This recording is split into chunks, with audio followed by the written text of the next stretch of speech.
తెలిసిపోతున్నాయి. MLA గారు donate చేయాలా?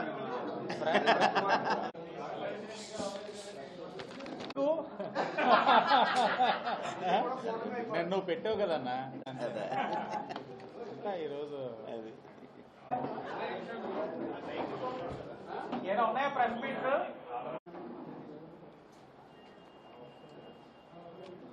Media వాళ్ళందరికీ నమస్కారం.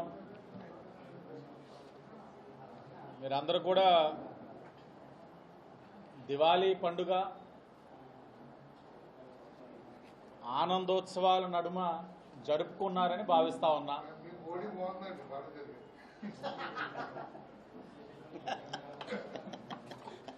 నేను నా కుటుంబం కూడా దివాళీ చాలా బాగా జరుపుకున్నాం. అందరూ కూడా ఆనందంగా ఉన్నారు, సుఖ సంతోషాలతో ఉన్నారు. కానీ ఆంధ్రప్రదేశ్ రాష్ట్రంలో దివాళీ పూట కూడా నవ్వులు లేకుండా ఈశ్రోవం అంటూ ఉన్న వాళ్ళు ఎవరైనా ఉన్నారంటే వైసీపీ పార్టీ వాళ్ళే. ఎందుకంటే పక్కన పెట్టుబడులు వస్తూ ఉన్నాయి, పండుగను కూడా లెక్క చేయకుండా స్వతహాగా దీపావళి అనగానే మనం ఇళ్లలో పిల్లలతోటి జరుపుకోవాలి, ఉండాలి అని ఆలోచిస్తాం. కానీ ఇంటిలో పిల్లల్ని కూడా పక్కన పెట్టేసి, కుటుంబాన్ని పక్కన పెట్టేసి, రాష్ట్ర ఒక శ్రేయస్సు, యువత ఒక భవిష్యత్తుని దృష్టిలో పెట్టుకొని ఆస్ట్రేలియాలో రాష్ట్రం కోసం పరితపిస్తూ ఉన్న ఐటీ మరియు విద్యాశాఖ మంత్రి గారికి మనస్ఫూర్తిగా అభినందనలు తెలియజేస్తా ఉన్నాం. ఇది ప్రతి ఒక్కరు కూడా అభినందించాల్సిన అంశం. పండగ కదా 2 రోజులు బ్రేక్ తీసుకుందాం, దాని తర్వాత విషయాలు చూద్దామని ఆలోచించి ఈ తరుణంలో పండగ పూట ఆస్ట్రేలియాలో ఉండడం అన్నది అందరూ కూడా అక్రాస్ పార్టీస్ అప్రిషియేట్ చేయాల్సిన అంశం. ఇప్పటికే గూగుల్, కాగ్నిజెంట్ లాంటి ఎన్నో దిగ్గజ కంపెనీల్ని తీసుకొచ్చి ఉద్యోగ అవకాశాలు కూడా కల్పించి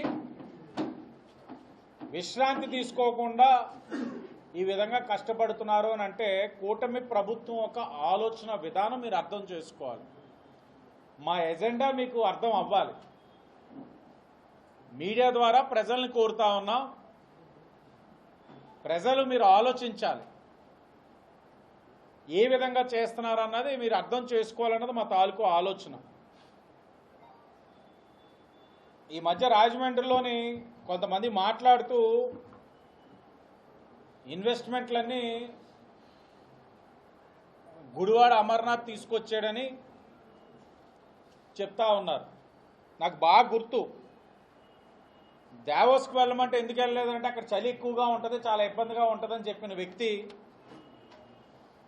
గుడ్డు పురాణాన్ని తీసుకొచ్చిన వ్యక్తి, కోడిగుడ్డు అమర్నాథ్ తోటి కూటమిలో ఉన్న నాయకుడు, రాష్ట్రానికి ఎన్నో రాష్ట్రాలు పోటీ పడతా ఉన్నా కూడా ఈ రాష్ట్రానికి గూగుల్ తీసుకొచ్చిన వ్యక్తి, అతనితోటి పోటీ పడే విధంగా వీరిద్దరూ కూడా సరిసమానం అని మాట్లాడే విధానం చూస్తూ ఉంటే వీరి యొక్క రాజకీయ పరిణితి ఏ విధంగా ఉన్నదన్నది కూడా మనం ఆలోచించుకోవాలి. మీరు గమనించండి, గూగుల్ ఈ రాష్ట్రానికి వచ్చిన తర్వాత కేంద్ర ప్రభుత్వం నరేంద్ర మోడీ గారు, ఆర్థిక శాఖ మంత్రి నిర్మలా సీతారామన్ గారు ఇచ్చిన సహకారం, ప్రోత్సాహంతో గూగుల్ ఈ ఆంధ్రప్రదేశ్ రాష్ట్రానికి వచ్చిన తర్వాత పక్కనే ఉన్న తమిళనాడు రాష్ట్రంలో రాజకీయాలు ఎలా ఉన్నాయో చూడండి, రాజకీయ రగడ ఏ విధంగా ఉందో చూడండి. గూగుల్ సీఈఓ ఏదైతే తమిళనాడు మూలాలు కలిగిన వ్యక్తి, రాష్ట్ర మూలాలు కలిగిన వ్యక్తి సీఈఓ, అలాంటి వ్యక్తి మన రాష్ట్రవాసి అయి అధికారంలో డిఎంకే ఏం చేస్తుందని ఏఐడిఎంకే అంటే వాళ్ళిద్దరు రగడ చూస్తూ ఉంటే మనం అర్థం చేసుకోవాలి, గూగుల్ అన్నది చిన్న విషయం కాదు, మన రాష్ట్రానికి వచ్చిందంటే అది చిన్న విషయం కాదు. ముమ్మాటికి ఎంత ప్రయత్నం చేసినా కేంద్ర ప్రభుత్వం ఒక సహకారం ఉంటేనే జరుగుతుంది. మేము ఎప్పుడు అనేవాళ్ళం డబుల్ ఇంజన్ సర్కార్ అన్నదానికి నిదర్శనం గూగుల్. అది ప్రజలు గమనించాలి. ఇది జరుగుతూ ఉండగా రాజకీయ విమర్శలు, ఎంత దారుణం అంటే ఓ పక్కన తమిళనాడులో రాజకీయ పార్టీలన్నీ కొట్లాడుకుంటా ఉంటే గూగుల్ ఇక్కడికి వచ్చిందని ఇక్కడ రాజకీయ పార్టీ ఏదైతే ఉందో వైఎస్ఆర్ కాంగ్రెస్ పార్టీ దౌర్భాగ్యం, మన దురదృష్టం. వాళ్ళేమంటారు, ఆ గూగుల్ వల్ల ఏం పని లేదు, పెద్ద ఏం ఉద్యోగాలు వచ్చావు, ఇది మేము ఎప్పుడో ఆలోచించావు తెచ్చేద్దామని, మా జగన్మోహన్ రెడ్డి గారు చాలా స్కెచ్ చేశారు అని వాళ్ళు మాట్లాడంటే, రాజకీయంగా ఎదుటివాడు చేసే మంచిని కూడా మీరు స్వాగతించలేని పరిస్థితిలో మీరు ఉన్నారు అని అంటే వైఎస్ఆర్ కాంగ్రెస్ పార్టీ రాష్ట్రానికి మేలు జరుగుతూ ఉంటే జీర్ణించుకోలేని పరిస్థితిలో ఈ పార్టీ ఉంది అని అంటే దౌర్భాగ్యం ఆంధ్రప్రదేశ్ రాష్ట్రంలో ఇలాంటి వ్యక్తులు ఉండడం. మీరు గమనించండి, లోకేష్ గారు ఆస్ట్రేలియాలో ఉన్న తర్వాత ఈ ఆంధ్రప్రదేశ్ రాష్ట్రం నుంచి ఏదైతే ష్రింప్ ఎక్స్పోర్ట్స్ ఉన్నాయో, అంటే ఆస్ట్రేలియా ఇంపోర్ట్ చేసుకుంటుంది ష్రింప్ ఇంపోర్ట్స్, దాని మీద గత 8 సంవత్సరాలుగా బ్యాన్ ఉంది. లోకేష్ గారు ఆస్ట్రేలియాకి వెళ్ళిన తర్వాత అక్కడ సంప్రదింపులు చేసిన తర్వాత ఆ బ్యాన్ని ఈరోజు ఆస్ట్రేలియా ప్రభుత్వం ఎత్తివేసిందన్న విషయం కూడా గమనించాలి. ఏ తరుణంలో జిఎస్టీకి జరుగుతున్న ఇబ్బందుల రీత్యా ఈ ష్రింప్ ఏదైతే ఎక్స్పోర్ట్స్ అంతా కూడా కొద్దిగా ఇబ్బందులు ఉన్నాయన్న తరుణంలో Andhra Pradesh largest exporter of shrimp అయి ఉండ రాష్ట్రంగా ప్రత్యామ్నాయంగా ఏ విధంగా చేయాలన్న ఆలోచనతోటి ఇక్కడ ఉన్న కూటమి నాయకత్వం కష్టపడి ఈ రోజున ఆస్ట్రేలియా ఏదైతే బ్యాన్ ఉందో ఆ బ్యాన్ కూడా ఎత్తివేసిందన్న విషయం కూడా రాష్ట్ర ప్రజలకి తెలియచేస్తూ గర్వపడతా ఉన్నాం. పండగ పూట ఎక్కడ ఉన్నారన్న అంశం ఒకటైతే 8 సంవత్సరాలుగా ఏదైతే ఆ బ్యాన్ ఉందో ఇంపోర్ట్స్ మీద, ఆ బ్యాన్ కూడా ఆస్ట్రేలియన్ గవర్నమెంట్ ఎత్తివేసింది అని అంటే శుభ పరిణామం. అంటే ఒక పక్కన ఉద్యోగ అవకాశాలు, మరో పక్కన వ్యాపారవేత్తల యొక్క సాధక బాధల్ని ఈ కూటమి ప్రభుత్వం దృష్టిలో పెట్టుకొని అవగాహన చేసుకుంటా ఉంది. మరి గత 5 సంవత్సరాలు వైఎస్ఆర్సీపీ ఏం చేశారా అంటే ఏకైక ఎజెండా విధ్వంసం, ఆర్థిక అరాచకాలు, నేరాలు. విధ్వంసంతో మొదలుపెట్టారు. ప్రజా వేదిక కూల్చివేత నుంచి మొదలు పెట్టుకుంటూ వెళ్తే అన్ని విధ్వంసాలు, ఆర్థిక అరాచకాలే. దాని మించి వాళ్ళు కొత్తగా చేయగలిగింది ఏది లేదు. వాళ్ళు ఎలాంటి వ్యక్తులంటే, మీరు కల్తీ మద్యం ఏదైతే ఉందో ఈరోజు ప్రతిపక్షంలో ఉన్న వాళ్ళు పచ్చి అబద్ధాలు మాట్లాడుతూ ఉన్నారు. ప్రజల ప్రాణాలతో ఏ విధంగా చెలగాటం ఆడారన్నది అనేక సందర్భాల్లో తెలుగుదేశం ప్రతిపక్షంలో ఉన్నప్పుడు మేము తెలియచేశాం. మేము ఒకటే చెప్తా ఉన్నాం, ఈ కల్తీ మద్యం ఆ మాఫియా మూలాలు ఎక్కడరా ఉన్నాయి అని అంటే వైఎస్ఆర్సీపీ పార్టీలో ఉన్నాయి. ఎంత రాజకీయంగా దిగజారుడండి. వాళ్ళ దగ్గర ఉన్న వ్యక్తుల్ని ఎన్నికల ముందు మన దగ్గరికి పంపిస్తారు. మా దగ్గరికి పంపించి ఇదిగో మేము కాదు మీరు చేశారని చెప్తారు. చేయడమే కాదు, మళ్ళీ వెంటనే ఫేక్ పబ్లిసిటీ మొదలు పెడతారు. పేటీఎం కుక్కలు వచ్చేస్తారు. వాళ్ళు ఇదే దుష్ప్రచారం. అసలు కల్తీ మద్యానికి బ్రాండ్ అంబాసిడర్ ఎవర్రా అంటే వైఎస్ఆర్సీపీ. ఈరోజు ఆంధ్రప్రదేశ్ రాష్ట్రంలో కల్తీ మద్యం అన్నది వైసీపీ ప్రభుత్వం నుంచి వచ్చిన వారసత్వ సంపద. వాళ్ళ దగ్గర నుంచి వచ్చిన వారసత్వ సంపద. వాళ్ళు ఏ విధంగా కల్తీ మద్యంతో ప్రజల యొక్క ప్రాణాలతో చెలగాటం ఆడారన్నది మనం అనేక సందర్భాల్లో చూస్తున్నాం. ఇప్పటికీ కూడా గవర్నమెంట్ హాస్పిటల్లోని రికార్డ్స్ తీయిస్తే గత 5 సంవత్సరాలు లివర్ ఇష్యూస్ తోటి ఇవన్నీ ఎలా ఉన్నాయన్నది కూడా మనం చూసాం. అలాగే జంగారెడ్డిగూడెంలోని కల్తీ మద్యం వల్ల 27 మంది ప్రాణాలు కోల్పోతే మరి ఆనాడు శాసనసభ్యులందరూ కూడా విజయవాడ నుంచి పరామర్శించడానికి వెళ్తే ఏ విధంగా ప్రవర్తించారో జగన్మోహన్ రెడ్డి ప్రభుత్వం మనకి గుర్తుంది. రానివ్వకుండా ఎక్కడికక్కడ అడ్డంకులు సృష్టించి చాలా ఇబ్బందులు పెట్టారు. ఈరోజు స్పెషల్ టాస్క్ ఫోర్స్ ఏర్పరిచేసరికి వాళ్ళ గుండెల్లో రైళ్లు పరిగెడతా ఉన్నాయి. వాస్తవాలు బయటకు వస్తూ ఉన్నాయి. ప్రజలకి తెలుసు. ఈరోజు గమ్మత్తు ఏంటంటే ప్రజలకు అన్నీ తెలుసు. కల్తీ మద్యం బ్రాండ్ అంబాసిడర్ ఎవరిలో తెలుసు, ఏం చేశారో అన్నీ తెలుసు కాబట్టే మిమ్మల్ని తిరస్కరించి 11 సీట్లతో కూర్చోపెట్టిన నిసిగ్గుగా మరలా వచ్చి మీరే చేస్తున్నారని చెప్పడం, వాళ్ళ పార్టీ మనుషుల్ని మా దగ్గరికి పంపించి మరలా వాళ్ళందరూ మీ మనుషులని చెప్పి దుష్ప్రచారం చేయడం అన్నది నిజంగా చెప్పాలి ఇవంతా కూడా వాళ్ళకే చెల్లుతుంది. ఏదైనా ఒక అబద్ధాన్ని 10 సార్లు చెప్పి నిజం చేయాలన్న ఆలోచన రాజకీయం అన్నది వైఎస్ఆర్సీపీకే చెల్లుతుంది. ఈరోజు ఈ ప్రభుత్వం ఎంత చిత్తశుద్ధి ఉందంటే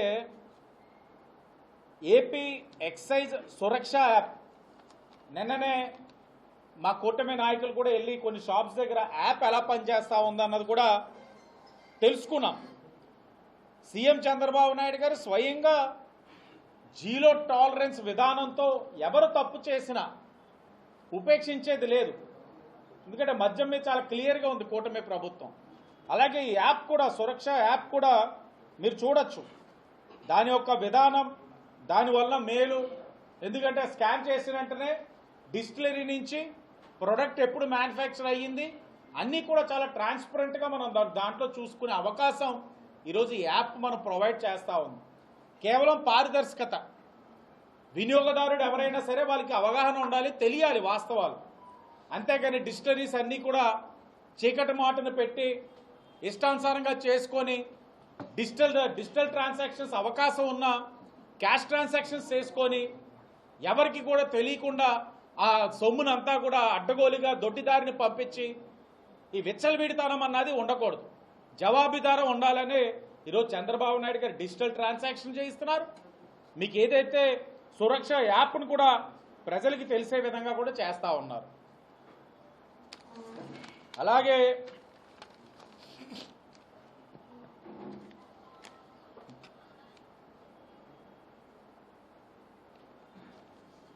రాజకీయాలు చూస్తూ ఉంటే చాలా ఆశ్చర్యంగా ఉంటా ఉన్నాయి ఈ మధ్యన.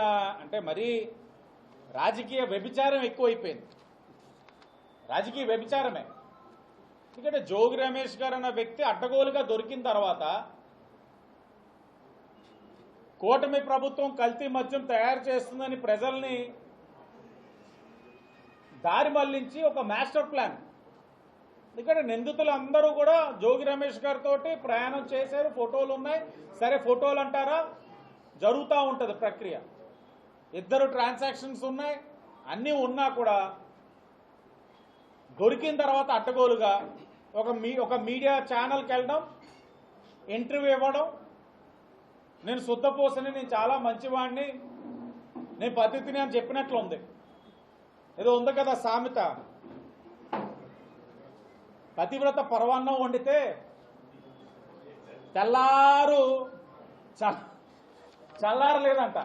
అలాగా వైసీపీ వాళ్ళు ఈ పతివ్రత మాటలు మాట్లాడుతుంటే తెల్లారులు చల్లారట్లేదట. అది వీళ్ళ రాజకీయాలు ఎంత చండాలంగా ఉన్నాయనంటే రాష్ట్రంలోనే కాదు, ఆఖరికి ఈ నియోజకవర్గంలో కూడా ఇదే జరుగుతూ ఉంది. ఈ నియోజకవర్గంలో కూడా ఎందుకు చెప్తా ఉన్నామంటే అధికారం కోల్పోయిన తర్వాత ఒక రాజకీయ పార్టీలో కొంతమంది దూరం అవుతారు. రాజకీయ పార్టీకి కొంతమంది దూరం దేనివల్ల అవుతారు? గుర్తింపు దక్కలేదనో, లేకపోతే గౌరవం దక్కట్లేదనో, ఆత్మాభిమానం దెబ్బతిందనో, వివిధ కారణాలు దూరం అవుతారు. సరే, దూరం అవుతున్న వ్యక్తులు రాజకీయ పార్టీగా మనకు ఒక నైతికత ఉండాలి, విలువ ఉండాలి. దూరమై రానివాడు ఏదైనా తప్పుడుగా సంకేతాలు పంపిస్తే పార్టీ నుంచి సస్పెండ్ అయినా చేసుకోవాలి. ఇది రాజకీయ పార్టీగా మనం చేసుకోవాల్సింది. కానీ ఈ నియోజకవర్గంలో వైఎస్ఆర్సీపీ నాయకుడు భరత్రామ్ ఎంత దారుణమైన రాజకీయ వ్యభిచారం అంటే, మా దగ్గర ఒక కార్పొరేషన్ చైర్మన్ ఉండేవాడు 2014-19. ఇక్కడి నుంచే తన స్వార్థ రాజకీయాల కోసం పార్టీ ఓడిపోయినంటే పోయాడు అధికార పార్టీ. ఎందుకంటే వీళ్ళు ఉండలేరు. సరే 5 ఏళ్ళు అక్కడ ఉన్నాడు సరే అని అనుకుంటే, ఉన్న 5 ఏళ్ళు నోరు అదుపులో లేకుండా చంద్రబాబు నాయుడు గారిని, పవన్ కళ్యాణ్ గారిని, నారా లోకేష్ గారిని, ఇక్కడున్న నాయకత్వాన్ని ఇష్టం వచ్చినట్లు టప పేలేడు. ఒక్కసారి అధికారం కోల్పోయినంటనే ఆ వ్యక్తి ఇప్పుడు మా వైపు ఆకర్షిస్తూ ఉన్నాడు. మా ఇళ్ల చుట్టూ తిరుగుతూ ఉన్నాడు. ఏదో వైఫై ఉంటే ఇంటి చుట్టూ తిరుగుతున్నట్లు ఎక్కడైనా కనెక్ట్ అవుద్దేమో అన్నట్లు. సరే, అతను ఒకడైతే ఇంకోళ్ళు ఉన్నారు పుణ్య దంపతులు. ఎంత దారుణం అంటే వాళ్ళిద్దరూ నారా చంద్రబాబు నాయుడు గారు అన్యాయంగా అరెస్ట్ అయినప్పుడు నారా భువనేశ్వరి గారు స్వామిని దర్శనం చేసుకోవడానికి గుడికి వెళ్తే గంటన్నర సేపు కారులో కూర్చోబెట్టారు ఆ పుణ్య దంపతులు. అలాగని వాళ్ళైనా రాజకీయంగా అయినా పొడిచారా అంటే 2019లోనే ఆ వార్డులో మెజార్టీ టీడీపీ ఆ రోజున వచ్చింది, 24లో కూటమి బంపర్ మెజార్టీ వచ్చింది. అంటే రాజకీయంగా సన్యాసులు, స్వార్థపరులు, రాజకీయంగా పదవులు పొందారు వైసీపీ అధికారంలో ఉన్నప్పుడు. భరతరామ్కి లెఫ్ట్ రైట్ కింద ఇలా ఉండేవారు. అంటే నేను అడిగేది ఒకటే, భరతరామ్ని నువ్వు కూడా ట్రెండ్కి అనుగుణంగా ఈ రాజకీయ వ్యభిచారాన్ని కొనసాగిస్తున్నావా? నీ పార్టీ వాళ్ళు మా దగ్గర ఎందుకయ్యా పొర్లి దొరుకుతున్నారు? నువ్వెందుకు మా అధికార పార్టీకి, మా కూటమికి సంబంధించిన ఒక సీనియర్ ప్రజాప్రతినిధి నీ కారులో ఎక్కించుకొని కాలు పిసికి మరి గమ్యస్థలం ఏదైతే అనపర్తి వరకు నువ్వే చేర్చి ఈ పుణ్య దంపతులను చేర్చుకోమని ఎందుకు బతిమాలుకుంటున్నావు? రాజకీయంలో పోరాడే తత్వం లేదా? వెంటనే జారిపోతారా ఇలాగా? సరే, తెలిసి ఈరోజు నగరంలో అందరూ కోడే కోస్తా ఉన్నారు వీళ్ళందరూ. సరే, వాళ్ళు వస్తారు, వచ్చినప్పుడు మా గుమ్మం దగ్గర ఏం పెట్టాం కదా, మీరు రాకూడదని కనబడతారు, ఫోటో దిగుతారు. రాజకీయ ట్రెండ్ అదే, ఫోటోలు పెట్టుకుంటారు.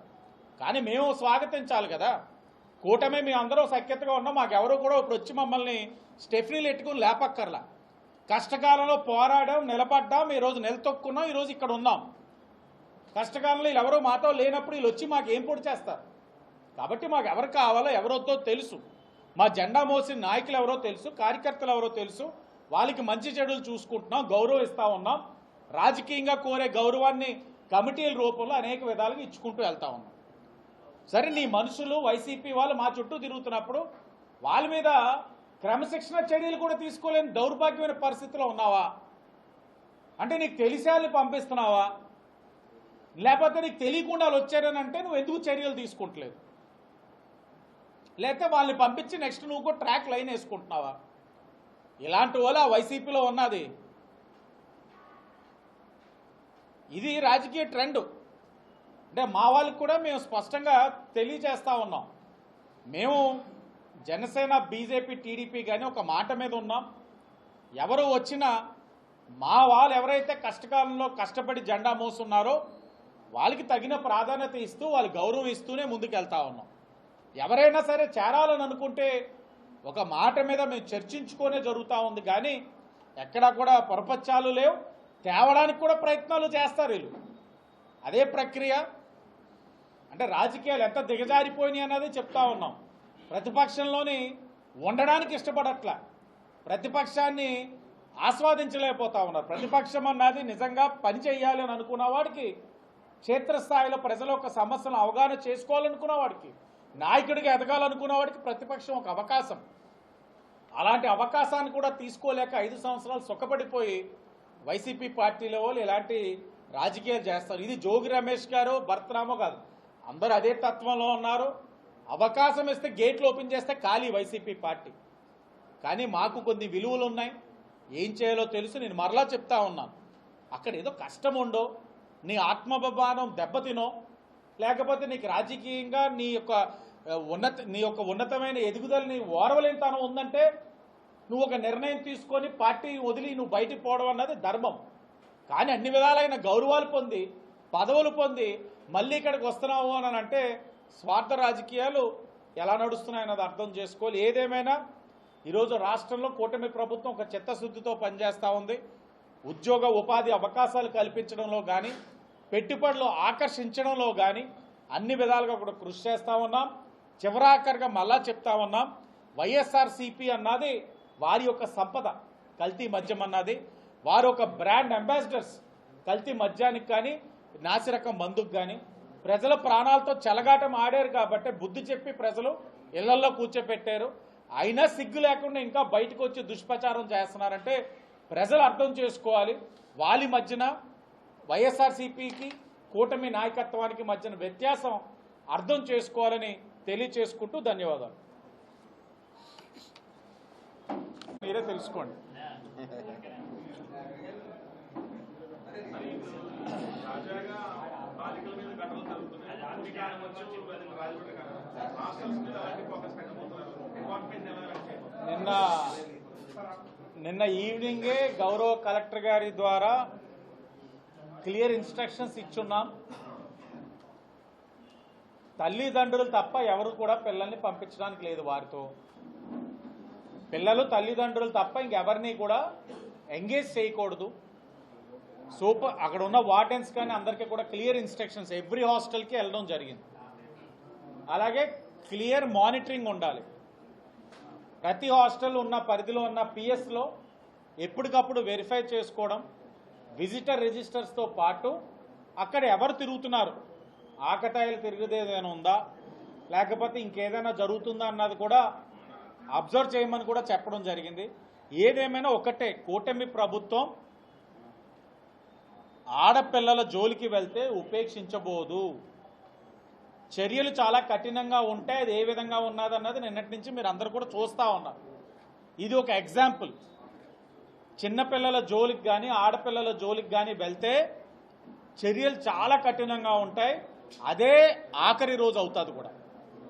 దీంట్లో కూటమి ప్రభుత్వం చాలా క్లియర్గా ఉంది. బట్ ఎన్ని చెప్పినా ఆ చెడు అన్నది ఇంకా ఉంటూనే ఉంటుంది. కాబట్టి మేము కూడా డిపార్ట్మెంట్గా వారికి ఇన్స్ట్రక్షన్స్ ఇచ్చాం. వాళ్ళు నిన్నటి నుంచే ఆనర్ చేశారు, సర్క్యులేట్ అవుతా ఉంది. మేము కూడా ఎప్పటికప్పుడు అబ్జర్వ్ చేయాల్సిన బాధ్యత ఉంది. ఆ కార్యక్రమం కూడా చేస్తాం. ఇప్పుడు హాస్టల్కి సంబంధించి పక్కదోవ పడుతున్నారు. జనరల్గా ఈ ప్రభుత్వం వచ్చిన తర్వాత ఐటీ మరియు విద్యాశాఖ మంత్రి గారు స్కూల్లో పిల్లలకి, మరి ముఖ్యంగా ఆడపిల్లలకి గుడ్ టచ్ బ్యాడ్ టచ్ అన్నది ఏంటో తెలియచేస్తా ఉన్నాం. అంటే పిల్లలు తెలుసుకోవాల్సిన బాధ్యత, అలాగే చెప్పవలసిన బాధ్యత కూడా మన మీద ఉంది. దీంతో పాటు ఇప్పుడు పిల్లలకి ఎడ్యుకేట్ కూడా చేయాలి. తల్లిదండ్రులు ఎంత నమ్మకంతో ఇక్కడ ఉంచుతున్నారు మిమ్మల్ని హాస్టల్స్లో. మీకు విద్య అన్నది ఎంత ఇంపార్టెంటో తల్లిదండ్రులకి చెడ్డ పేరు రాకుండా కూడా చూసుకోవాల్సింది కూడా అంతే ఇంపార్టెంట్ అన్నది చెప్తూ, ఆకతాయిలు ఎలా ఇన్ఫ్లుయెన్స్ చేస్తారన్నది కూడా వాళ్ళందరికీ తెలియజేయాల్సిన బాధ్యత ఉంది. ఆ కార్యక్రమం కూడా తీసుకుంటాం. ఎందుకంటే విద్యాపరంగా వాళ్ళతో మాట్లాడుతున్నాం, మౌలిక వసతులు ఎలా ఉన్నాయనేది అడుగుతున్నాం, కానీ వాళ్ళ యొక్క సంరక్షణ కానీ వాళ్ళ యొక్క వేరే బోర్డ్స్ గురించి కానీ చర్చ జరగట్లేదు. దాన్ని కూడా తీసుకెళ్ళి వాళ్ళతో మాట్లాడి ఎడ్యుకేట్ చేస్తూ అవేర్నెస్ క్రియేట్ చేసి ఎవరైనా ఇన్ఫ్లుయెన్స్ చేయాలన్నా పిల్లలు ఆ ఇన్ఫ్లుయెన్స్ కాకుండా ఉండే కార్యక్రమం కూడా తీసుకుంటాం.